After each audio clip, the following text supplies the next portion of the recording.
Bonsoir à tous, ravi de vous retrouver dans Ça vous regarde, c'est votre débat chaque soir 19h30 en direct, 23h30 et à revoir sur notre site lcp.fr. On parle ce soir de cette fameuse réforme constitutionnelle, réduction du nombre de députés, une dose de proportionnel et puis la question du nombre de mandats, réduction du nombre de mandats dans le temps.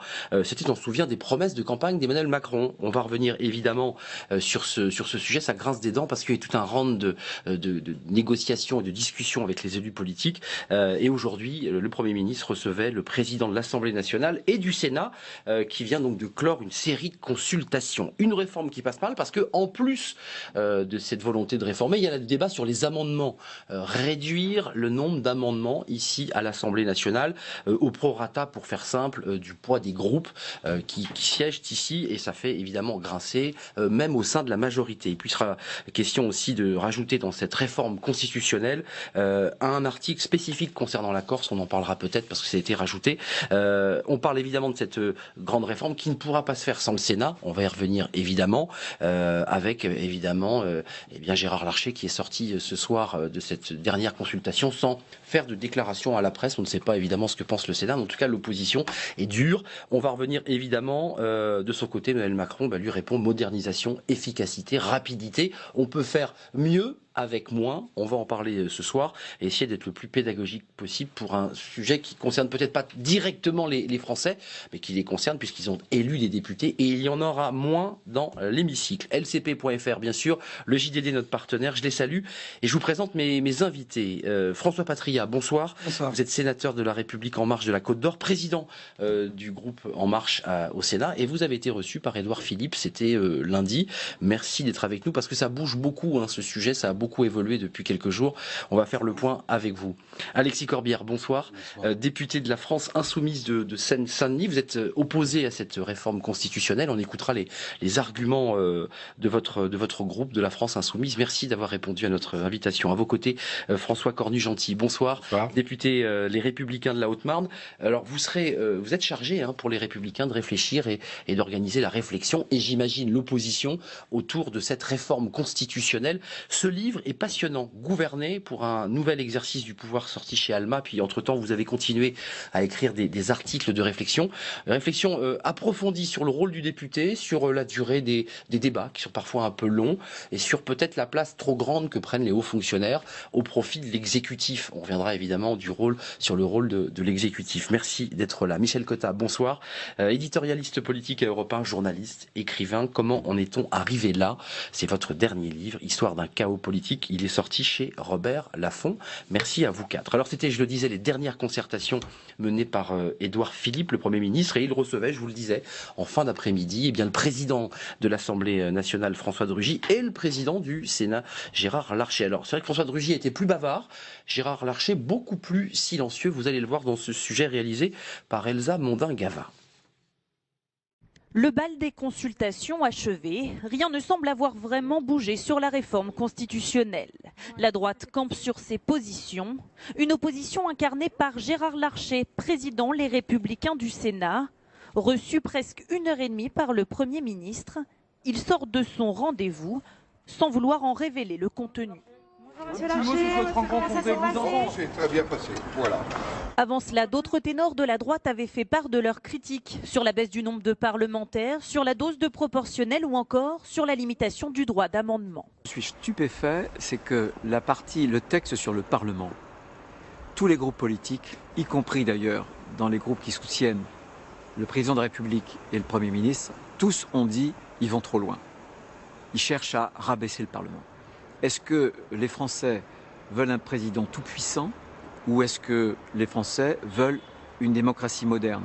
Une démocratie moderne, c'est un exécutif qui joue son rôle, c'est aussi un Parlement qui joue son rôle, pas un Parlement diminué. La majorité, quoique réservée sur cette question d'amendement, approuve globalement la réforme et rappelle qu'Emmanuel Macron l'avait annoncé dès sa campagne pour l'élection présidentielle. La baisse du nombre de députés et de sénateurs, la limitation du cumul dans le temps, l'introduction d'une dose de proportionnelle aux élections législatives, ce sont des choses qui ont été validées par les Français lors des élections présidentielles et législatives, par 2 fois. Une façon de jouer l'opinion contre les partis politiques, jusqu'à laisser planer la menace d'un référendum. Mais depuis quelques jours, l'opposition semble vouloir pousser l'exécutif dans cette direction, espérant sûrement qu'Emmanuel Macron et Édouard Philippe se fassent prendre à leur propre piège. Voilà, je vous le disais, Gérard Larcher est très silencieux puisqu'on ne sait pas ce qui s'est réellement dit et quel est l'état d'esprit du président du Sénat. François Patriat, avant de rentrer dans les détails, parce qu'il y a le nombre de députés, il y a la polémique sur les amendements, il y a la proportionnelle, juste pour les Français qui s'intéressent à ce sujet et qui essaient de le comprendre, quel est l'intérêt de cette réforme constitutionnelle ? Je crois qu'Emmanuel Macron a une fois de plus compris quelle était l'aspiration du peuple, l'aspiration des citoyens qui voient souvent le théâtre parlementaire à l'Assemblée, au Sénat, fait de redondance. Personne ne veut brider aujourd'hui le Sénat. Mais vous voyez, quand on interroge les Français, on voit bien qu'ils considèrent que notre démocratie n'a pas trop d'élus. C'est pas ça. Mais que le nombre de parlementaires pourrait aujourd'hui être réduit du fait qu'on pourrait aussi redonner à leur rôle un rôle de contrôle du gouvernement qui n'est pas exercé vraiment aujourd'hui, ce qui lui demande plus de moyens, ce qui implique la baisse du nombre de parlementaires. Mais ce qu'a dit François de Rugy est vrai. Dans la campagne, le président s'y engage. Lors du congrès où nous étions, tous les trois, à Versailles, le président s'exprime très clairement sur ce sujet. Je réduirai d'un tiers le nombre de parlementaires. Il y aura une dose de proportionnelle. Le cumul des mandats, il le dit très clairement. Donc, les Français, sur ce sujet, lorsqu'ils ont voté pour Emmanuel Macron, au printemps dernier, savaient exactement ce à quoi ils s'attendaient en la matière. François Cornille-Gentil, vous vouliez prendre la parole et je vais prendre Alexis un peu Corbière. De recul, ça me paraît nécessaire. La question vous semble importante de savoir à quoi ça sert Oui, elle est très importante. Chacun discute sur la proportionnelle, le nombre de mandats. Tout le monde se met un peu dans la petite tambouille parlementaire et ça, je pense que les Français ne le supporteraient pas. La question qui est posée, elle est en réalité très grave et c'est ça qu'il faut demander au gouvernement. Moderniser, ça ne veut rien dire. Qu'est-ce qu'ils veulent faire ? Je pense qu'il y a une crise de la démocratie, pas seulement en France, mais en Europe, et qu'à regarder ce qui se passe. Montée des populismes. Une démocratie qui tourne à vide. Alors formellement, ça fonctionne, mais on voit bien que plus personne n'y adhère. L'abstention progresse, les extrêmes progressent également. Et donc je pense que cette réforme n'a de sens que si elle s'attaque à cette crise de la démocratie. Et je ne suis pas sûr qu'on ait situé le débat à ce niveau qui convient. Parce que pour répondre à ce débat, il ne faut pas se fier à des impressions de campagne. J'ai travaillé dans les sondages dans une autre vie avant. Quand les Français disent qu'ils veulent moins de parlementaires, qu'est-ce qu'on mesure ? On mesure bien quelque chose. On mesure l'exaspération à l'égard d'une politique qui tourne à vide. À l'égard d'une classe politique peut-être d'ailleurs. On mesure effectivement quelque chose qu'il faut prendre en compte, que nous devons prendre en compte, que nous ne pouvons pas ignorer. Mais c'est un symptôme, c'est pas une solution. Je voudrais que le gouvernement nous montre pourquoi ça fonctionnera éventuellement mieux avec moins de parlementaires. Prendre le ras-le-bol des Français pour une proposition, c'est aller un petit peu vite en besogne. Alexis Corbière. Moi, je ne suis pas contre la réduction, mais il faut qu'on nous explique pourquoi et pourquoi ça va mieux fonctionner. Ça, c'est la position de celui qui, d'ailleurs, vous représenterez les LR sur ce débat. Vous serez en première ligne. Alexis Corbière, on entend aussi du côté de la France insoumise que c'est finalement la toute-puissance de l'exécutif sur le Parlement. C'est ça, votre inquiétude ? Derrière cette réforme constitutionnelle, c'est la toute-puissance du président ? Oui, on peut commencer par là. Déjà, on va commencer par une chose. Nous, on l'a porté très fortement pendant la campagne présidentielle. Jean-Luc Mélenchon a fait un thème fort. Ça a été le thème de notre grand rassemblement. Il faut changer d'institution. Elles sont à bout de souffle, elles sont essoufflées. Une des premières manifestations la plus spectaculaire, c'est qu'un électeur sur deux vient plus voter. Ça peut pas être dans l'angle mort de notre réflexion. Et souvent, quand vous discutez avec les gens, c'est pas parce que les gens sont idiots, mais c'est une forme de dignité civique pour beaucoup de gens qui disent je ne veux plus voter parce que j'ai voté, j'ai été trahi, etc.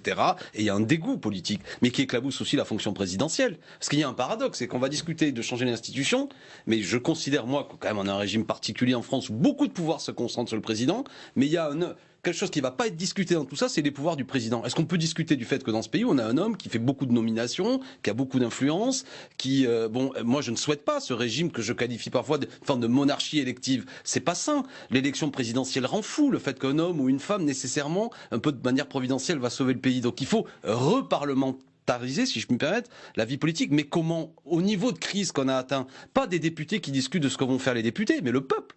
Nous, on a dit, il faut une assemblée constituante. Donc vous renversez la table. Mais non, mais attendez, non, renverser la table, ça fait peur. Dans ce pays, moi je suis prof d'histoire et vous êtes tous des intellectuels, bon, je veux dire... Non, mais si, monsieur Patriat, vous connaissez tous mieux que moi encore l'histoire. Ce que je veux dire, l'histoire politique du pays. Une assemblée constituante, quand on discute constitution, c'est plutôt une méthode qui a été utilisée dans notre histoire. De quoi s'agit-il ? qu'en même temps qu'il y a un Parlement issu de la Ve République, on pourrait très bien un jour avoir un grand débat dans le pays. Vous aussi, vous y venez en même temps quand même. Hein. Non, mais ce que je veux dire, c'est que je ne suis pas pour un coup. Ce que je veux dire, c'est que là, on est en Ve République, mais on pourrait très bien décider que nous ayons un grand débat politique pour qu'il y ait une assemblée élective qui discute avec des députés constituants de ce que nous voulons. Et c'est quoi, je termine là-dessus, c'est quoi l'enjeu ? D'abord, c'est quels sont les nouveaux pouvoirs des citoyens qui pourraient être donnés. Je crois que les citoyens veulent le contrôle de leurs élus. Nous, on a mis sur la table le droit de révoquer les élus. On parlait du contrôle des députés. Non, mais c'est important. Est-ce qu'on discute de ça ? Est-ce que, par exemple, on tient en compte ? Moi, je propose que la prise en compte du vote blanc, par exemple, et des tas de choses qui montreraient... Mais non, mais c'est la même chose. Ça, on peut en parler aussi. Non, mais c'est la même chose. C'est-à-dire que ce que vous faites, si je peux me permettre... Pas un sujet tabou, ça. D'accord. Ben oui, mais en attendant, c'est pas du tout dans la discussion. Parce que, je vais finir là-dessus. C'est un amuse-bouche, hein, l'histoire de combien de députés. Évidemment, on va montrer... Ben, premièrement, en France, on est plutôt... On n'a pas une représentation, par rapport à nos voisins européens, qui sont toujours cités. Un exemple, on a un nombre de députés qui représentent sénateurs et députés inscrits, 70 000 électeurs, et c'est beaucoup moins la moyenne européenne. Oui. Donc pourquoi Allemagne, il y a plus de députés ? c'est vrai On nous bassine de l'Allemagne en permanence, mais il y a plus de députés en Allemagne. Absolument. D'un seul coup, c'est plus du tout le modèle. Pourquoi faudrait... Expliquez-moi, alors qu'en France, il y a quand même, on est autour de... C'est un chiffre, 577, 600 députés. Pourquoi il en faut moins ? On a de quel argument ? On ne sait pas. Peut-être que c'est mieux, mais il n'y a aucun argument. Si ce n'est un qui va résonner dans l'opinion populaire. Il y en a trop payés, ils foutent rien. Ça, évidemment, si c'est ça la thématique... C'est une forme de populisme, enfin une forme de facilité. L'anti-parlementarisme. Parce que moi, je veux bien... Alors, ça, Michel Cotin, quelques mots. Regardez juste ce sondage, ça va éclairer, parce que c'est vrai qu'il y a un rapport à l'opinion sur ces questions. C'est pas qu'un sujet qui est entre les hommes politiques, mais la colère est telle que j'imagine que les gens... interrogé. Regardez ce que ça donne. 82% des Français jugent utile une réforme institutionnelle. Donc voilà, par rapport aux... Mais moi, je me range dans ces 82%, c'est ça le paradoxe. Oui, Michel Cotin, dans un cas, comment vous la regardez, Alexis Corbière, il change de République. Oui, 6e République. 6e. Voilà, on passe à la 6e. Donc, or là, dans ce. On reste dans la 5e. On reste dans la 5e. Vous avez parfaitement raison. C'est la vraie différence. Quant au nombre des députés, après tout, ils n'ont pas toujours été fixés à 577 pour le Parlement. Et au début de la 5e République, c'était 482 députés et 301 sénateurs au lieu de 348. Et il y en avait 700 durant la Révolution française. Mais le vrai problème, il est moins dans le nombre que dans le... Pardon de vous le dire, parce que vous êtes parlementaire, mais et moins dans le nombre que dans le spectacle, souvent, que fournit l'Assemblée nationale aux gens qui les regardent. Le spectacle, c'est quoi? C'est les questions au gouvernement? C'est quoi? C'est le vide dans l'hémicycle pendant les textes? L'incivilité. Pas seulement, c'est l'incivilité. C'est l'incivilité, ça devrait être un endroit qu'à regarder le Parlement. Regardez le Parlement anglais, ils se conduisent bien. Très souvent, ce qui choque les gens, il n'y aurait pas de télévision au fond, il n'y aurait peut-être pas de remarques à faire. Moi, ce qui me choque profondément, j'en reste à quelques exemples. Je me rappelle Jean-Marc Ayrault prononçant son premier discours en étant hué par l'ensemble. La boule au ventre, il l'a dit. On a vu des spectacles franchement difficiles et qui jouent contre vous-même. Je peux vous couper là-dessus. Et François Patriat. Parce que je trouve aujourd'hui les réseaux sociaux, ce que vous dites est très intéressant, mais les réseaux sociaux donnent une nouvelle dimension au Parlement. Moi, il m'arrive de faire des interventions à 1h du matin où il n'y a quasiment personne, je le mets sur le net et j'ai des milliers de vues. Et il y a un relais. Mon ami Ruffin, avec son maillot, a fait 7 millions de vues. De gens, comprenez bien. Donc, ce que vous considérez comme un spectacle, le maillot de foot, pardon, qui a été sanctionné par le président. On peut dire, ce n'est pas le seul spectacle. Non, ce que je veux dire, c'est que le plus formidable. Ce que je veux dire, c'est que j'ai le sentiment, vous allez me trouver peut-être un peu nombriliste, mais que il y a un regain, moi je vois, notamment dans nos électeurs, peut-être que des gens qui ont voté France Insoumise, il y a un regain d'intérêt pour la vie parlementaire. Les gens suivent le débat, mais vraiment avec une acuité. J'étais à Toulouse l'autre jour, l'autre jour quand vous êtes intervenu là-dessus. Les gens suivent. Donc, les Français savent bien qu'il y a de la confrontation. Une partie des Français. Et ils préfèrent, à mon avis, un lieu de confrontation politique qu'un grand lieu de soporifique. Honnêtement, hein. François Patriat, je ne vais pas vous dire le contraire. Enfin, il y a une différence entre question simple. L'incivilité et la démocratie. On va quitter le maillot juste sur la question, parce qu'on est entré assez de plein pied dans les thématiques, la réduction du nombre de députés. Alors c'est vrai que les Français veulent la réforme, et sur la réduction du nombre de députés, à peu de choses près, c'est le chiffre identique. Les Français disent, on est d'accord, si on nous posait la question, réduisons le nombre de députés. L'idée d'Emmanuel Macron, c'est de faire mieux avec moins. C'est utile, c'est-à-dire que le Parlement vivra de la même manière si on a un tiers en moins de députés, parce que le chiffre n'est pas fixé. Je voudrais revenir un instant en arrière sur le fait de reparlementariser l'Assemblée. C'est tout l'enjeu. La Ve République, elle a tenu 70 ans. Celle qui a tenu le plus longtemps. Quand le général de Gaulle est arrivé au pouvoir, il avait compris que la démocratie était en train de mourir des excès de la 4e République, des excès du parlementarisme. Il a voulu trouver un équilibre que je considère comme juste et qui a été plébiscité par les Français. Donc Il y avait aujourd'hui, une guerre. aujourd'hui dire qu'on veut redonner du Parlement, ça ne me semble pas être dans l'histoire. Enfin, les députés ne voient pas de cet œil. On voit très bien dans d'autres pays, moi je ne prends pas en exemple, où cette dispersion amène parfois à l'impossibilité de gouverner. Et c'était le cas. Donc maintenant on peut... Les coalitions, les organisations, les négociations. En second lieu, comparer la France avec les autres pays pour le nombre. La France est le pays qui a le plus d'élus, globalement. Parce qu'en Allemagne, il n'y a pas de département, en Allemagne, il n'y a pas d'intercommunalité, il n'y a pas autant de communes. Donc le nombre de parlementaires avec l'État, il est différent. Prenons-le comme tel. Maintenant, diminuer le nombre de parlementaires pour redonner plus de pouvoir au Parlement. J'entends bien l'attaque qui est faite par l'opposition, de droite comme de gauche. C'est de dire aujourd'hui, ce texte de loi, qu'est-ce qu'il veut? Il veut ignorer les territoires et réduire la puissance du Parlement. Ça n'est pas le cas du tout. Il s'agit de faire en sorte qu'on légifère mieux. Je vais terminer, je vais pas terminer, faire mieux.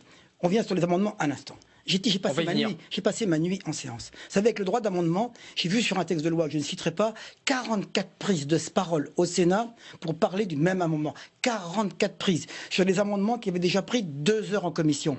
Est-ce qu'on ne peut pas un peu fluidifier, que chaque groupe puisse s'exprimer, bien sûr, avec force, avec dignité, et je le crois, mais sur du concret et pas sur des arguments. Parce que la stratégie de l'amendement de notre pays, c'est une stratégie d'obstruction.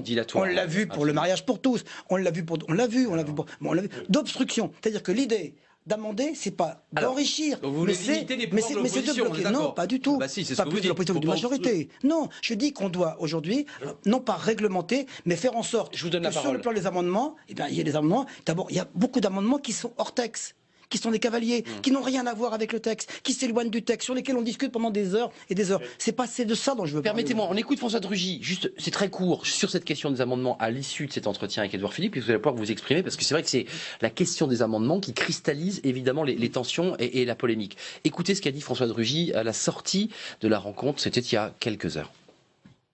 Sur la limitation du droit d'amendement des députés, c'était quelque chose qui ne pouvait pas être abordé de façon contingentée, de façon, j'allais dire, arithmétique, en disant à l'avance sur un texte, tel ou tel groupe parlementaire, en fonction de sa taille, n'aurait le droit qu'à un certain nombre d'amendements. Parce que dans la vie parlementaire, il est logique notamment que les groupes d'opposition souvent veuillent déposer plus d'amendements que les groupes de la majorité.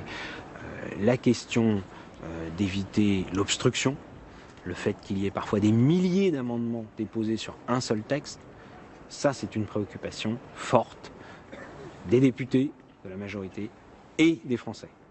Et depuis longtemps. Ça c'est l'efficacité de la procédure législative et nous voulons travailler concrètement pour à la fois permettre des vrais débats, éclairer et éviter la répétition infinie des mêmes arguments qui n'apportent rien à la démocratie. Et je crois que le Premier ministre entend tout à fait cette double préoccupation. Alexis Corbière, on avait gardé des photos, vous les verrez dans quelques instants, qui datent de 2006, c'était Jean-Louis Debré, on va les voir, c'est amusant, ça prolonge ce que dit le président de l'Assemblée, c'était au moment de la privatisation de Gaz de France, et ça avait été les cavaliers à regarder ce que représentait en volume papier, puisqu'aujourd'hui c'est le volume des amendements qui avaient été déposés à l'époque pour contrer cette privatisation, et qui était une démultiplication à l'infini parfois du même amendement. Est-ce qu'il n'y a pas comme ça, juste, et je vous donne la parole, ce jeu de faire traîner la séance, de ralentir le débat sur des amendements qui n'avaient pas de fond. On le sait, le président disait que c'était, on avait fait des photocopies d'amendements. Non mais pour être concret. Je pense que cette histoire d'amendement est un leurre lancé par le pouvoir. Monsieur de Rugy l'a déjà dit dans Le Monde, ils vont reculer. D'accord? Donc on va s'amuser un peu la galerie, un petit moment pour en parler, pour à la fin dire finalement... Donc ça n'ira pas au bout, ça? Je crois pas que ce soit ça le fond du problème. Donc c'est pour ça que rediscutons. Là, monsieur de Rugy dit, mais les citoyens, c'est ça qui va le faire revenir au vote? Franchement, c'est ça qui va faire revenir la participation? Non, ce qui va les faire revenir, c'est que la loi soit votée dans de bonnes conditions, transparentes, et dans un temps qui permette qu'entre le moment où elle est décidée au Conseil des ministres, où elle est votée in fine et appliquée, il n'y ait pas des fois 5 mois, 6 mois, 8 mois, 1 an, parce qu'on aura perdu trop de temps au Parlement. En raison de quoi parfois? Parce qu'il existe le Sénat. Mais pourquoi ne pas avoir une mesure radicale? Sur les amendements. François Cordy, vous êtes sur quelle ligne vous dites? Parce que j'ai lu, je pense j'ai lu votre livre, vous en parlez un petit peu. Merci. Je pense que le temps pour programmé résout pas mal le problème. Donc je pense qu'on a une solution qui maintient les droits parlementaires et qui en même temps rationalise un petit peu les débats. Le débat qui dure, ça peut paraître très formel, ça l'est quelquefois, mais sur certains sujets, l'opinion publique met quelquefois un peu de temps à comprendre les enjeux. Et donc un débat qui dure au Parlement formellement, c'est quelquefois un peu caricatural, mais c'est aussi le temps démocratique qui nécessite donc, que le ce pays... temps-là est nécessaire, même si j'entends que parfois ça traîne, donc parfois ça répète.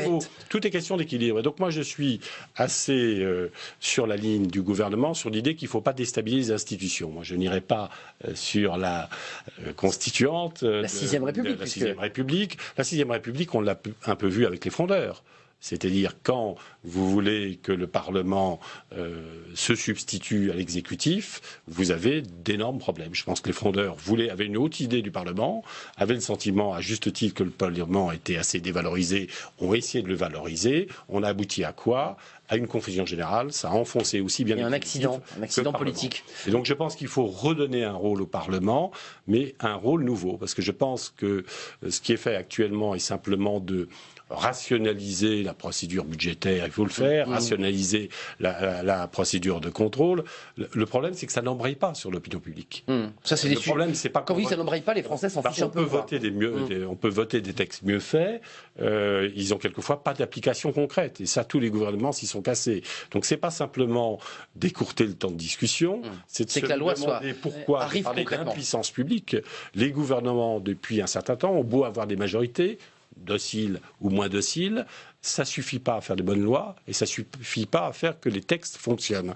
Donc c'est je pense qu'on a une interrogation beaucoup. Les amendements et Emmanuel Macron sur le fonctionnement de notre démocratie. Je vous pose la question, j'ai lu comme ça, peut-être que François Patriat nous éclairera, que les débats qu'il a eus quand il était ministre avec ce 49.3 qu'on était obligé de sortir, alors qu'à l'époque le ministre Macron avait fait tous les efforts de négociation, de discussion avec les groupes, tous les députés le disaient. Il a été un peu heurté de la façon dont les choses sont terminées. Ça a complètement contribué à dénaturer sa relation avec le Premier ministre d'alors. Et son regard avec le Parlement, peut-être, non? Ou son regard sur le Parlement? Non, je crois que l'histoire des amendements, il y a quand même quelque chose. Il faut sans doute qu'il ne soit pas illimité, mais il est tout à fait naturel qu'un Parlement soit là pour donner des impulsions nouvelles. C'est quand même pour ça qu'il est là. Donc moi, ça me paraît très très difficile de limiter. Alors peut-être, vous avez raison, limiter par la durée. Ça me paraît très difficile de limiter le droit d'amendement des députés. Sinon, j'ai l'impression que c'est pas le droit d'amendement, c'est la nature des amendements. Voilà. Alors oui, mais donc leur contenu, on en revient sur leur contenu. Qui est juge de la nature? C'est compliqué quand même. Alors, une instance décide si un amendement est valide ou pas. Le problème, c'est l'obstruction systématique. Il a à voir avec le texte ou pas. Il n'y a pas besoin de discuter. Le problème, c'est l'obstruction. On en revient à l'obstruction, le fait qu'on freine le texte. Moi, je trouve qu'on retrouve peu dans les débats à l'Assemblée nationale, à l'Assemblée plénière, l'intérêt des discussions des commissions. Parce que tous ceux d'entre nous qui ont pu assister à des travaux de commission se sont aperçus que d'abord, il n'y avait pas d'incivilité, qu'au contraire, il y avait plutôt une collaboration entre les gens, un échange.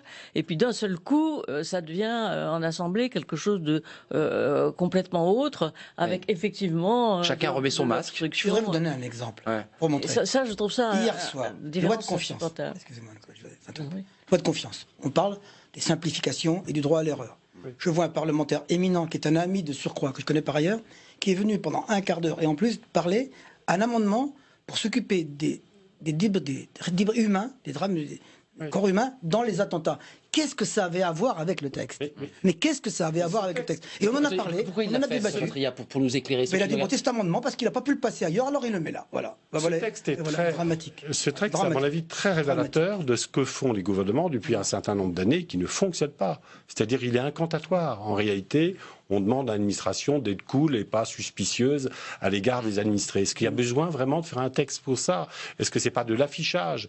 Moi, je donne rendez-vous au gouvernement et à la majorité dans quelques temps. Je suis pas sûr que la révolution de l'administration affichée sur les plateaux de télévision par les ministres du gouvernement est donc inutile venant de l'exécutif. Et ça, c'est pas le Parlement qui... Si vous pensez que le droit à l'erreur Oui, non, oui. c'est un texte inutile. Oui, Ça touche les Français tous les jours. Mais attendez, tous les jours, les Français, tous les jours, les gens Français qui veulent sont un sanctionnés. changement en pratique Parce que- et on leur offre depuis un certain nombre d'années des changements virtuels. Réponse sur Patria, et j'ai une question à vous poser sur le député et leur nombre, parce que quand on modifie le nombre, ça modifie leur circonscription, leur espace de travail, ça change des choses. Répondez, parce que là vous n'êtes pas d'accord sur le droit à l'erreur. Les citoyens, les chefs d'entreprise sont sensibles quand même à cette Écoutez, question. moi j'ai vu, on l'a rencontré, il y a eu des commissions spéciales. Je crois que c'est un texte qui est attendu aujourd'hui par les PME, les artisans, les commerçants, les contribuables, et qui leur permettra d'avoir un recours réel, alors qu'aujourd'hui ils ont une fin de non-recevoir, alors qu'ils sont dans leurs droits ou parce qu'ils sont de bonne foi, et bien ils ont été Oui, sanctionnés. mais Monsieur C'est bien, Patria, ça quand c'est même. votre opinion. Mais moi je suis député. l'opinion des J'ai Français. été. Non mais bon, on peut pas discuter comme ça. Hein, parce que vous n'êtes pas porteur de l'opinion des Non, Français. mais Moi aussi j'ai été élu, donc j'ai le droit. Quand je dis moi, tout comme d'autres, à exprimer une opinion. Vous aurez beau tourner autour du pot, ce que vous voulez, c'est que je parle moins. Comme opposant. Mais si, parce qu'en dernière analyse, c'est ça. Quand je dis moi, c'est comme groupe. Vous aurez beau dire ce que vous voulez. Ce que vous voulez, c'est un pouvoir qui peut, lui, un pouvoir fort, qui s'interroge pas d'ailleurs sur sa force. Moi, j'invite à... Est-ce que vous êtes, vous, favorable? Mais manifestement, c'est votre cas. Je croyais que vous étiez socialiste avant, mais la Ve République vous voit pleinement, alors qu'elle est quand même née dans un coup de force. qu'elle va au socialisme. Non, j'entends bien, mais... Oui, c'est vrai qu'il y a bien- Mais il faut voir dans quel état aujourd'hui est devenu le Parti Socialiste. Peut-être ceci explique cela. Mais les belles heures du Parti Socialiste, c'était l'époque où notamment on critiquait ces institutions nées d'un coup de force et de la menace d'un coup d'État militaire. C'est pas du tout l'histoire que vous avez racontée. C'est la guerre d'Algérie qui fait chuter la 4e République. Oui. Et l'instabilité née du fait que nous avions engagé nos troupes de l'autre côté de la Méditerranée. C'est pas né dans une gentillesse. Donc il y a eu un pouvoir fort qui est né d'une volonté à un moment donné de remettre de l'ordre avec le général de Gaulle. Et les gens de gauche, les républicains, notamment la belle figure de François Mitterrand, s'interrogeaient sur ces institutions. Et il l'a Enfin, il s'est pas conservé. interrogé. Non, mais Il la s'est garde pas très interrogé. bien, la garde très bien, mais ça l'a porté au pouvoir. Très Mais bien. ça l'a- et moi, je pense qu'il faut reprendre le fil de cette réflexion critique. Sur quel type d'institution voulons-nous? Oui, Emmanuel Macron a trop de pouvoir. Emmanuel Macron, comme président de la République, et ses prédécesseurs avant. Je souhaite qu'il en ait moins. Il n'ait pas 5 autant de pouvoir se concentre sur un homme. Seulement des Malgré enfants, toutes les je sais. qualités qu'il peut avoir. Mais je le pense vraiment. Deuxièmement, il faut que nous puissions discuter au sein du Parlement et redonner de pouvoir, ce que je disais tout à l'heure. Et ce qui m'inquiète, c'est que vous êtes en train de dire benoîtement, certes, vous êtes un homme habile, mais qu'en gros, quand même, ce que vous voulez, c'est renforcer les pouvoirs de l'exécutif qui va Moi, pouvoir... c'est pas ce que j'ai entendu l'inverse. Moi, j'entends qu'on veut renforcer le pouvoir du Parlement en le rendant plus efficace et Mais non, mais travailler ça, dans le c'est ça, c'est contrôle. de la novlangue. Qu'est-ce qu'il y a de plus efficace si j'ai moins la possibilité de parler? Vous réduisez les droits de l'opposition. Un dernier mot, parce que j'aimerais qu'on parle aussi de la Moi, j'étais en proportionnelle. opposition frontale avec la réforme du Code du travail. Est-ce que nous avons fait de l'obstruction parlementaire? Non. Nous avons déposé des amendements, on s'est battu toute la nuit. Bon, mais c'est la vie. Personne n'a dit que vous J'entends étiez, bien. Alors pour quelle raison vous voulez qu'on parle moins? On a le droit quand même Non, d'être ce en que je désaccord. pense, en c'est parmi Macronie. les amendements tout fait à de fait l'histoire ce pertinents soir. que vous avez développés, qui étaient des amendements pertinents. Moi, je vous ai écouté, je vous ai regardé. Et puis, je vous entends beaucoup à l'Assemblée. Donc, votre droit de parole n'est pas muselé. Non, mais Vous êtes- mais merci, un, voilà. vous êtes brillant. Deux, vous êtes fréquent. Donc, j'ai pas si mal que ça. Donc, Ça, c'est un punchline. Hein. Très bien. Non, mais non, mais ce que je veux dire, je demande pas qu'on mais soit je veux dire, d'accord. Je donc- dis seulement, donc c'est- ça appauvrit. Mais- Laissez-le répondre. Je pense que dans les amendements sur les ordonnances, sur la texte de loi d'habilitation, il y a eu la moitié des amendements qui étaient redondants, qui se redisaient, qui étaient photocopiés, qui ne servaient à rien, alors que les choses étaient très bien expliquées. il y a un autre- Et on aurait gagné en qualité s'il avait eu moins de palabres et plus, j'allais dire, de reconnaissance de ce que vous disiez. Voilà. On est là François sur la Connu-Gentil. technique parlementaire, donc assez loin des préoccupations des Français. Il y a un autre sujet à la fois sur le nombre de députés et surtout sur la proportionnelle. J'allais la venir. proximité de l'élu à l'égard du terrain. Elle est déjà assez problématique. Avec le mix de réduction de parlementaires et de proportionnels, vous allez à un élus moment, déconnectés vous allez à un moment où les Français effectivement n'ont pas une très bonne image des partis politiques. Ils vont plus les voir. Vous allez renforcer le rôle de ces partis politiques. J'ai regardé un petit peu sur 350 députés, on aurait quasiment une vingtaine de départements où il n'y aurait plus qu'un seul des députés et quasiment 25 où il y aurait Pondéré en deux fonction de la députés. population, en fait. Hein. Et en fonction de la population, aujourd'hui un député, il y a des variantes, on est autour de 100, 100 000, 110 000 habitants pour la circonscription, on passerait à 200 000 et souvent au-delà. Et donc ça veut dire que le lien avec la population, s'éloigne un peu il est plus. fictif. À la limite, pourquoi pas faire? Je suis hostile à la proportionnelle, mais on rentre dans un système qui tire vers la proportionnelle nationale. Il n'y a plus de lien local. Michel Cotta, je dans peux ces pas grandes permettre circonscriptions. Ce qui veut dire en réalité que localement, on votera pour des partis qui sont plutôt rejetés, que l'abstention progressera. Mais pas forcément ou alors pour l'élu. Pour le local, le petit Trump local, le type qui a peu de fric, qui est connu, qui a des moyens de se faire. C'est ça qu'on est en train de préparer. Michel Cotta. J'ajoute dernier point. Dernier point. Donc la rupture du lien avec l'électorat qui est déjà fortement compromise.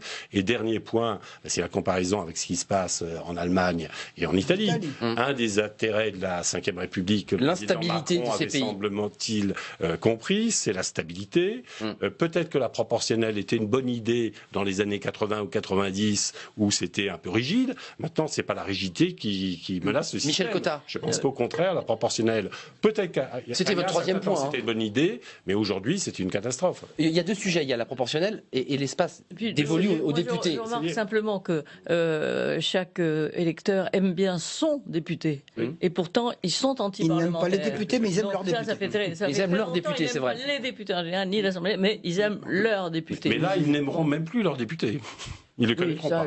C'est pas, il faut voir à combien on... Non, mais il y a un débat pratique. Mais vous avez raison. Sur ta circonscription, c'est un petit souci. Vous avez raison. Moi, je crois que la diminution n'est pas le problème numéro un. C'est essentiel. Enfin, l'argument, c'est... Vous trouvez ça essentiel? Non, j'ai pas. Non, mais l'argument du président, c'est de dire... essentiel, la diminution... On rend le Parlement plus efficace. Est-ce qu'on le rend plus efficace en ayant moins de députés? On va plus vite, on vote plus vite les lois. Est-ce que c'est ça le fond du débat?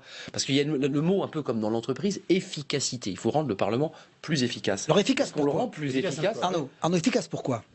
D'abord, un argument à vous, monsieur. Au Sénat, les 2/3 des sénateurs sont élus à la proportionnelle. Il y a une majorité, il y a une opposition. Oui. C'est fait. Mais moi, je ne suis pas un partisan forcé de la proportionnelle. Oui. Je vous le donne comme tel. Oui. Je suis plutôt... J'étais un élu au suffrage universel. Oui, je sais. Je ne suis pas pour... Mais ce que je peux dire, c'est que vous avez compris que on a été, moi j'ai été, parce que je suis vraiment du vieux monde, clair, un député qui était un élu de terrain, qui passait son temps sur le terrain, une circonscription avec 240 communes. Le lien du terrain, mais le lien, voilà. Le lien, oui, j'ai failli mourir. Non, mais le lien avec le conventionnel, on a essayé de le chercher tous les jours. Oui. Et dans le même temps, on n'est pas au Parlement. Oui. On n'est pas au Parlement. Ce que veulent les Français aujourd'hui, ce sont des parlementaires. Ce sont des parlementaires. Non, mais les deux choses, c'est... Je sais que c'est plus au Parlement. J'ai passé ma vie. Non, mais qu'ils soient plus au Parlement, qu'ils soient plus là pour légiférer, qu'ils soient là pour voter les lois, qu'ils soient là pour contrôler le gouvernement. Ça très bien. Moi, je suis un jeune député. Le député assistant social, je le connais. Je le connais, le député assistant social. Je l'ai été. Les gens viennent me voir, ils font tout la mairie. C'est quoi le problème en Seine-Saint-Denis? On vous demande tout. On a des problèmes de logement. On a vu tous les services sociaux, on vient vous voir. Donc à la fois, on m'a dit, parce que nous, on a été beaucoup au Parlement, vous l'avez souligné, et des gens diront, on te voit un peu moins, Alexis, et en même temps, si t'es sur le terrain, t'es un peu moins à l'Assemblée, et les gens confondent tout. Mais je le comprends. Mais là, on fait comment? Je pense que le Parlement doit assumer les deux missions. Et c'est qu'effectivement, le Parlement donc c'est l'ancrage territorial ne le permet pas. Ça veut dire 7 jours sur 7. Peut-être le retour aux deux séquences telles qu'elles étaient voulues au début de la 4e, de la 5e République, c'est peut-être pas mauvais, deux sessions bien distinctes. C'est au fond la session unique qui a fait qui a rendu le rôle des députés absolument un peu schizophrénique, ouais. Parce que si vous ajoutez à ça, ils sont en commission aussi. Ils sont. Et là, on les voit pas. Ils sont pas sur les travées, mais ils sont en commission. Et s'ils sont pas en commission, ils sont en Seine-Saint-Denis. Alexis, terminez votre analyse. Non, mais je reviens. Moi, j'aimerais revenir au point de départ. Je pense que si vous faites une réforme institutionnelle qui n'a pas pour ligne de conduite de redonner du pouvoir aux citoyens, qui est le fond du problème, que le citoyen se sent de moins en moins citoyen, vous apparaîtrez comme une manœuvre qui, malgré tout, si je peux me permettre de ce que j'ai vu, si c'est pour faire un référendum, pour savoir s'il faut le non-cumul des mandats des sénateurs, faites attention, parce que c'est tellement évident qu'a priori tout le monde est d'accord sur le fait qu'il faut limiter le cumul des mandats, que les gens vont dire mais pourquoi vous nous interrogez pas quand vous touchez à la SNCF ou le code du travail? C'est pas aussi évident puisque M. Larcher en fait une ligne rouge. Non mais M. Larcher en fait une ligne minoritaire là-dessus, qui défend les intérêts des sénateurs avec plus de pugnacité que M. de Rugy, qui a pris le goût maintenant de taper sur le Parlement, ça c'est une chose. D'accord? Mais sur le fond du problème, dans la population, les gens s'en fichent tellement qu'ils vont se dire mais pourquoi vous nous amusez là-dessus? Attendez, vous avez compris que le cumul dans le temps, non. Parce que les gens aujourd'hui, les 3 mandats veulent du renouvellement. 3 mandats, pas plus. Ils veulent du renouvellement. Vous n'allez pas faire un référendum là-dessus, j'espère. Ils veulent du renouvellement du président de la République, je le sais. Non, ils veulent du pouvoir, les gens. Mérite quand même un petit commentaire. Il faudrait forcer le renouvellement s'il ne se faisait pas. La majorité qui est en place actuellement, elle est massive. Pourquoi est-ce qu'on a existe sur un parti qui n'existait pas quelques mois avant. Et donc les institutions ont permis un renouvellement incroyable, y compris pourquoi est-ce qu'on a limité à 2 le nombre de mandats du président de la République? Tout le monde l'a voté les 2 mains. Pourquoi est-ce qu'on l'a voté à 2? Moi, je déposerai un amendement pour qu'on le remette à 3, comme les parlementaires. Pourquoi on interdirait au président d'être candidat seulement 2 fois, alors que les parlementaires pourraient l'être 3 fois? Ça n'a pas posé de problème, le fait qu'on ne le pose que 2 fois. Vous êtes d'accord avec ça? Oui, mais attendez, chacun son tour. Tout le monde s'intéresse au conflit d'intérêts.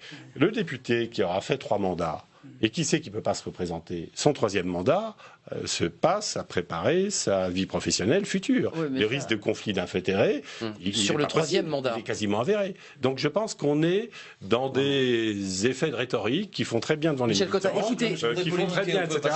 Sur des solutions qui ne sont pas du tout sûres. J'ajoute, dernier point, s'il vous plaît, que face à l'administration omnipotente, je pense qu'une expertise parlementaire est utile.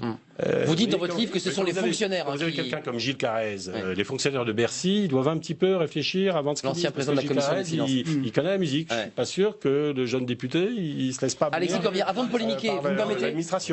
Permettez-moi, Michel Cotta, François Patriat. Je ne veux pas qu'on polémique tout de suite. Non, mais c'est pas que je voulais lancer. Vous allez la lancer, votre question. Écoutez ce que dit Aurore Bergé, qui est une députée de La République En Marche, puisqu'on parlait du président du Sénat. Écoutez ce qu'elle dit, elle interpelle en tout cas les sénateurs et Gérard Larcher qui effectivement a posé une ligne dure à l'égard de cette réforme. Écoutez ce que dit Aurore Bergé.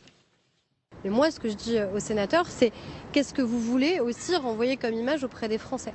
Les Français nous ont dit clairement en 2017 qu'ils avaient envie d'avoir une vie politique renouvelée. Ils l'ont démontré en élisant Emmanuel Macron, ils l'ont démontré en nous donnant une majorité, mais ils veulent que ça s'inscrive dans la durée. J'ai été élue en 2017, je n'ai pas vocation à être là pendant 30 ans.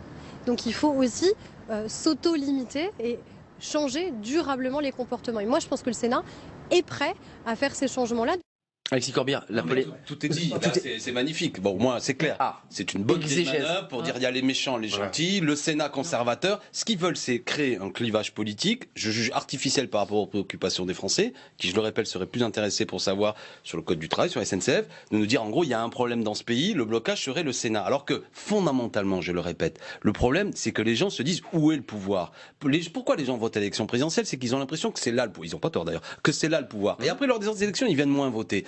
Mais moi, ce que je voulais dire à François Patriat, pardon d'être insistant, mais ça ne vous pose pas de problème, autant de pouvoir sur le président de la République. Pour quelle raison, moi, comme parlementaire, il va falloir que je dise ce que je dépense. Je n'ai pas le droit d'embaucher quelqu'un de ma famille, mais la fonction présidentielle n'est pas débattue dans les moyens qu'elle développe. Il peut même avoir pour son épouse un secrétariat. Je caricature, mais on en est là. Pour quelle raison on accepte à ce point cette monarchie élective dont je parlais tout à l'heure? C'est l'hyper. Moi, ça me met en colère. C'est comme quand le président de Rugy, lui, je trouve, souffle dans ce sens. Mais on ne peut pas discuter pourquoi il y aurait un président de l'Assemblée nationale qui toucherait le double de mon indemnité, qui aurait 33 collaborateurs, qui nommerait encore le président de votre chaîne aujourd'hui. Moi, je ne suis pas d'accord avec le choix qu'il a fait, par exemple. Je pense que c'est un choix d'affaiblissement de la chaîne, parce que le candidat qu'il a choisi est le plus proche du pouvoir. Ça intéresse vraiment, c'est des sujets sérieux. Où est le pouvoir? Où est-ce qu'il se concentre? Franchement, discuter de savoir si les sénateurs font 1, 2, 3 mandats. Moi, je souhaite même supprimer le Sénat. Je vous dis mon opinion. Parce que là, on perd du temps. Non, mais on perd du temps.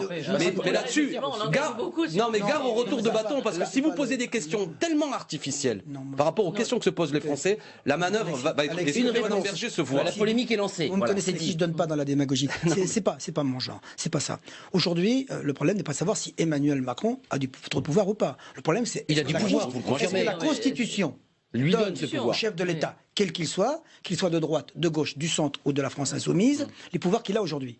Je crois que les Français le veulent, le souhaitent, l'acceptent, parce qu'ils pensent qu'il y a besoin dans ce pays d'abord d'être gouverné par quelqu'un qu'ils identifient, dont ils mesurent la volonté, la vision, et qui a les pouvoirs de pouvoir gouverner, et qui a un besoin dans ce pays. Il fait 23% au premier tour, il est élu contre Le Pen au deuxième. Et vous en tirez la conclusion que les Français... Si vous aviez fait 20% et le deuxième tour, vous le diriez pas. Mais vous plantez, on a fait campagne. Alors peut-être que Mélenchon après aurait menti. Mais Mélenchon, il se serait fait élire sur l'Assemblée constituante. Après, il aurait peut-être trahi. Mais n'empêche que... S'il avait fait 20%, Michel Cotta, contre Le Pen, il aurait les mêmes pouvoirs, et vous l'utiliseriez aujourd'hui. Attendez, chacun son tour, s'il vous plaît. Michel Cotta. On peut parler de 5e République sans éliminer, d'ailleurs vous avez fait allusion tout à l'heure, à l'histoire de ces républiques. Bien sûr. Bon, comment elle naît? La 3e République a fini dans la catastrophe. On le sait. La 4e aussi. Une autre guerre moins. Et la 5e résiste. Et au fond, si on a créé, si cette constitution a tenu le coup, la 5e République, moi je veux dire, au début, j'étais pas parmi les partisans, mais on s'aperçoit quand même que face à cette histoire, c'est vrai que la 5e République incarne quelque chose de nouveau. Alors, je vois bien que les parlementaires sont plus surveillés que jamais, et moi la réflexion... Contrôlés pour le moins. La réflexion que je me fais, c'est... qu'est-ce qu'il veut encore être parlementaire, hein, parce que ça risque un jour de poser un problème. Oui, mais attendez, il y a 6 millions de chômeurs et 9 millions sous le seuil de pauvreté. Juste une question simple. On ne peut pas évacuer l'histoire, je veux dire, pour me résumer, on ne peut pas évacuer l'histoire de la République de l'existence actuelle de la Ve République. Et écoutez, André Chassaigne, j'aimerais avoir votre réaction, parce que là, on est dans un débat. D'un peu d'autorité. Et justement, c'est la question qui est posée par. D'un peu d'autorité. Écoutez André Chassaigne, parce que lui, au-delà du débat sur l'anti-parlementarisme, il dit que la démocratie est en péril, et il interroge, c'était hier, le Premier ministre Édouard Philippe, qui lui a d'ailleurs répondu. Pour lui, c'est à travers cette réforme, la démocratie qui est en danger. Écoutez, et puis on va pouvoir débattre juste après. Monsieur le Premier ministre, les dernières initiatives du gouvernement sont marquées du sceau du mépris à l'égard de la représentation nationale et donc de la démocratie. Mépris avec le recours aux ordonnances pour la réforme ferroviaire. Mépris avec le vote bloqué pour empêcher l'adoption de notre proposition de loi sur la retraite agricole. Ces coups de force répétés, Monsieur le Premier ministre, marquent une dangereuse dérive aux accents de dictature technocratique. Ils donnent le ton de la réforme des institutions à venir, avec en particulier la restriction du droit d'amendement des parlementaires. Il ne s'agit pas simplement de rationaliser ou de rafraîchir le fonctionnement du Parlement. C'est l'avenir même de notre démocratie qui est en jeu. C'est pourquoi le peuple doit décider en dernier ressort de l'adoption ou non de ces réformes structurelles. L'enjeu démocratique exige la tenue d'un référendum. La majorité va-t-elle se plier à cette obligation démocratique ?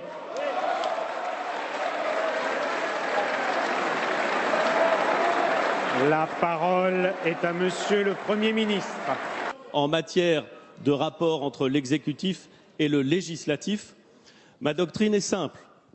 Rien que la Constitution, mais toute la Constitution. François Cornille-Gentil, je poserai la question à Alexis Corbière pour savoir s'il y a front commun avec les communistes sur cette question, parce que là, il tape très très fort, André Chassaigne, mais vous... Il a son style. Hein, il a son style, mais je vous ai vu sourire parce que vous dites, il parle de technostructure, de technocratie qui finalement prendrait le pouvoir.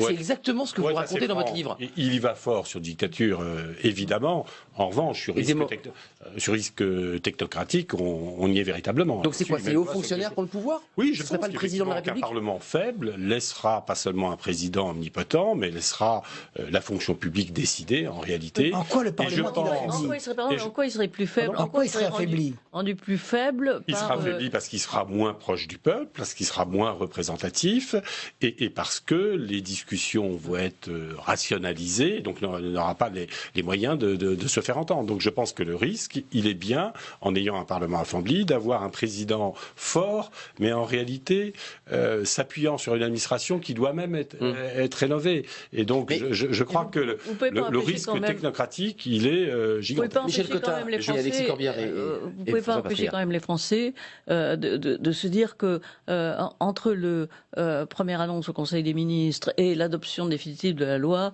il s'est écoulé. On ne peut rien faire. Ouais. On ne peut pas à la fois accuser d'inaction le pouvoir politique et à la fois, je ne sais pas comment on répond. Hein, moi, j'ai aucune religion. Cette quadrature du temps qui passe. J'ai aucune religion toute faite sur. Je pense qu'il faut réfléchir au sens même de la loi. Tous les gouvernements arrivent avec envie de faire des choses bien remplies. Nicolas Sarkozy, personne ne peut lui refuser. Qui était un président fort, il des choses. Il ne reste qu'une chose, c'est François Hollande et donc Emmanuel Macron est dans cette dynamique. Peut-il en tout cas.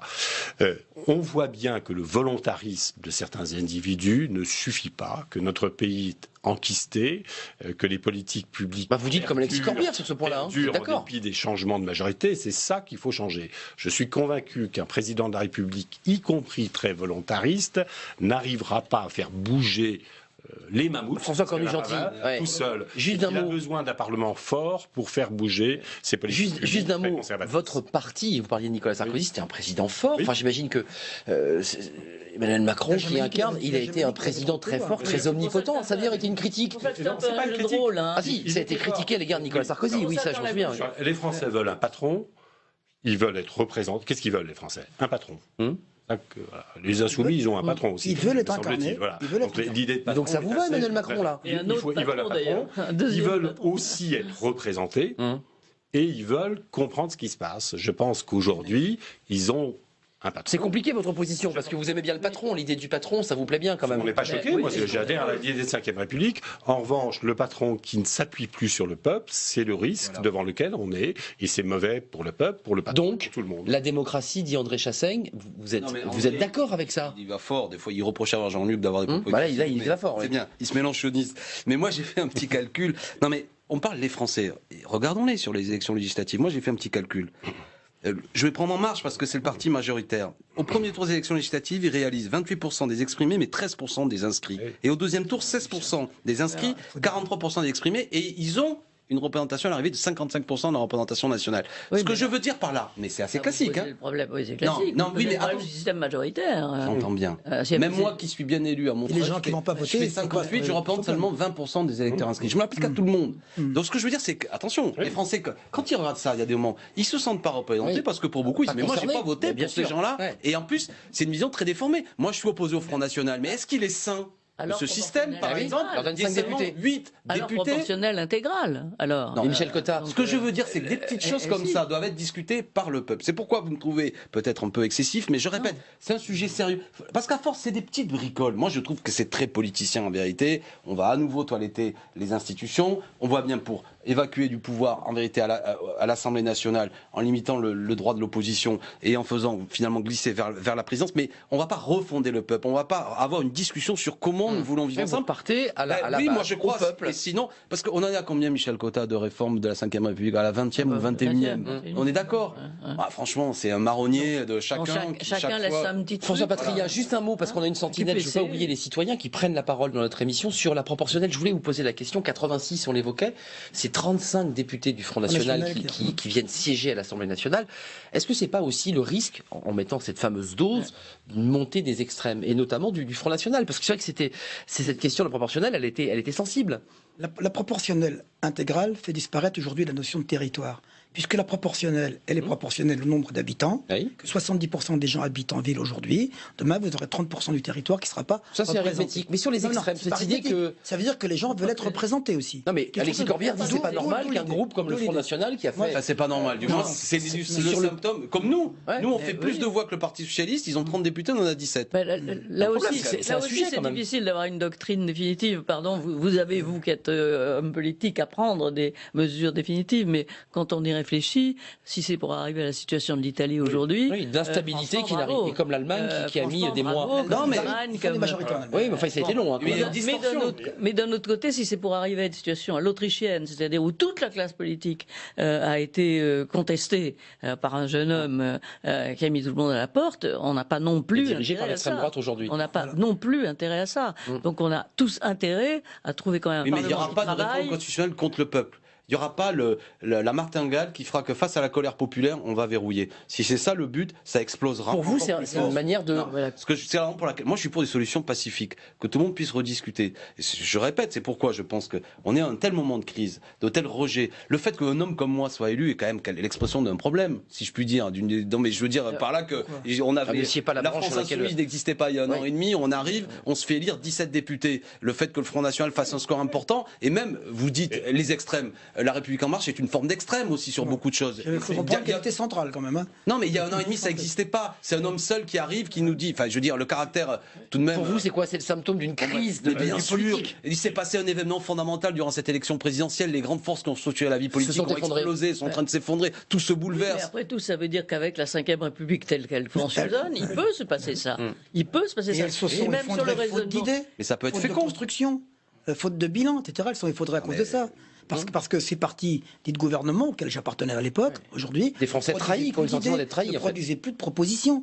Ils étaient ils tournaient sur eux-mêmes. Regardez la boutique. C'est ça qui est arrivé. Mais là, la grande idée constitutionnelle, c'est quoi? Qu'il faut moins de droits d'amendement? Et c'est qu'il faut réduire le nombre de parlementaires. Vous, ça va pas loin. Ça a dit qu'il fallait réduire. D'accord. On a dit aujourd'hui qu'il fallait. On a le sentiment que ça n'ira pas au bout, ça. Faire en sorte que la prolifération d'amendements inutile, d'accord, permette un meilleur débat démocratique. Dans le débat public qui va avoir lieu, la grande idée à dire aux Français, voilà, notre grande idée, c'est qu'il faut moins de députés et qu'il faut que les sénateurs ne cumulent plus de mandats. C'est en dessous de la main par rapport aux attentes. Il y a la Cour de justice. Il y a le Conseil économique et social. Il y a tous ceux sur lesquels, d'ailleurs, tout le monde est d'accord. Il y a dedans 102 propositions. Le Premier ministre a mis 102 propositions sur la table qui sont à débattre, qu'on discute aujourd'hui. Mais je trouve que cette loi est déjà débattue en amont. Un mot et notre sentinelle. 102 propositions. question. Quand on sait clairement où on veut aller, on peut le dire en quelques mots et tout le monde est pour. La 102, c'est large.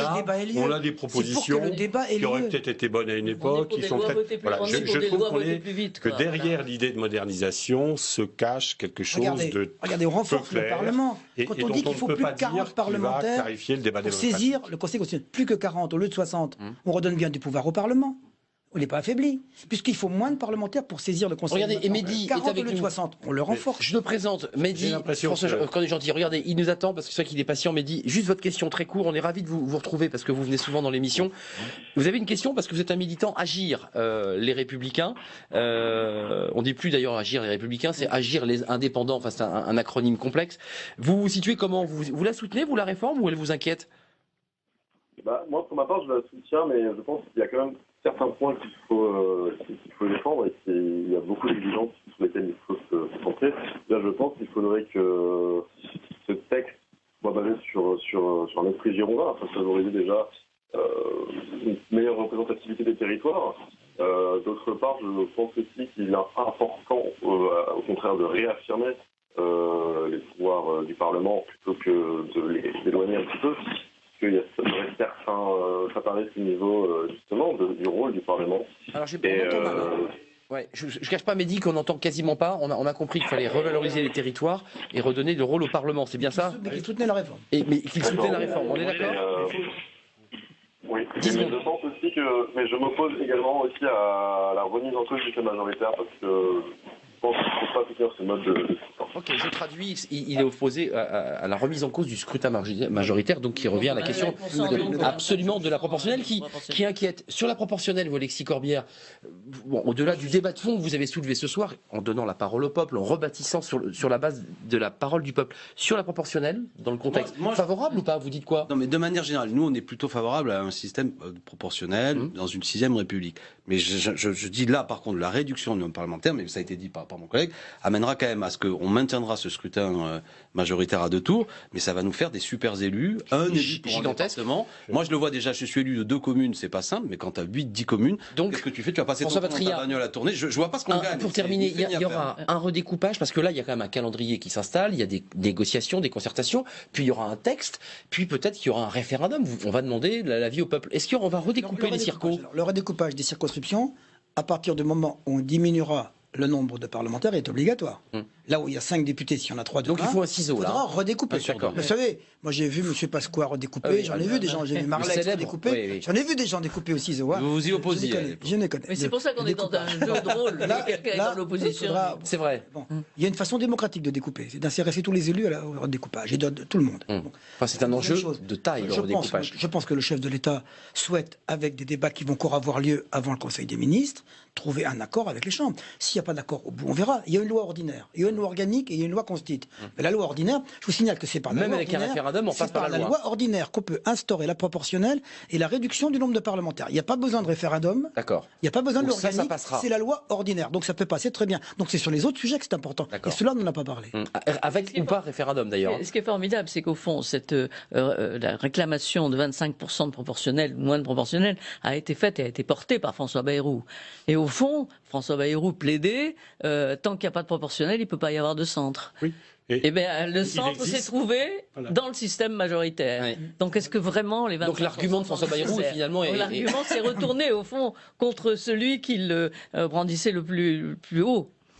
Juste un mot sur le référendum, parce que beaucoup parlent du référendum, pour qu'on soit bien clair, même s'il y a référendum, en dehors des lois ordinaires, il faudra repasser par la loi. De fait, même si les Français soutiennent, il faut revenir par la loi et il vous faut le soutien du Sénat, donc de Gérard Larcher, pour être très clair. Hein. Ah mais c'est non, si après on va au référendum et que le référendum est accepté, on passe pas... on passe pas 100 fois, oui, quand même. Pas 100 fois, non. Enfin, le danger d'aller au référendum doit être quand même mesuré à sa juste valeur. Bref, une opposition... avant des élections européennes. Ouais, je trouve qu'on perd beaucoup de temps sur des discussions un peu byzantines pour les Français et je crains qu'on qu'on complique les choses avec cette réforme plutôt qu'on ne fasse avancer la démocratie. C'est pour ça que je pense que si le gouvernement n'est pas dans une manœuvre politicienne, qu'il devrait prendre davantage de temps pour trouver les bons équilibres entre paradoxalement, le gouvernement veut aller plus vite. Et je pense qu'aller plus vite, c'est le signe plutôt d'une volonté de petits arrangements politiques. Et je trouve que le président... Attendez, ça fait 20 ans qu'il y a une crise de la démocratie. Je pense que ça mérite une étude un peu plus longue. François Cornu-Gentil, député des Républicains, c'est vous qui serez en première ligne sur cette question de cette réforme constitutionnelle, gouvernée aux éditions Alma, éditeur, pour un nouvel exercice du pouvoir, analyse approfondie des questions qu'on a évoquées ce soir. François Patria, merci.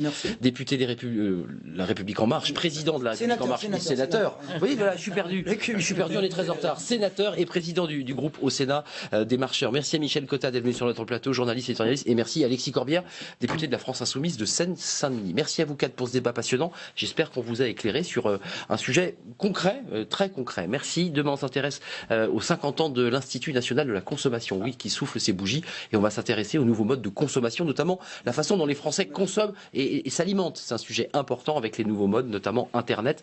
Bonne soirée et à demain.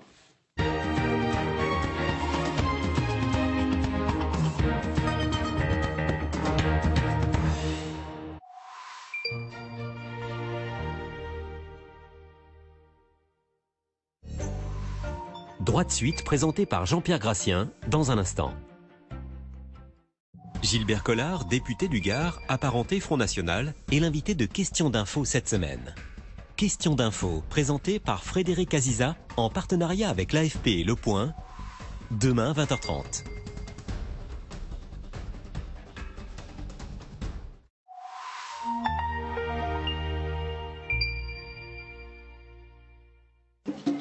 Ce qui est dégueulasse dans le monde, c'est le chômage. Niveau social, c'est pas bien dans le monde. On peut rien. Ça te fait peur le chômage aussi? Bah ouais, moi je peux envie d'être SDF. T'as peur de ça? Qui n'a pas peur d'être SDF, franchement? Vous serez content, vous, d'être au chômage? Non.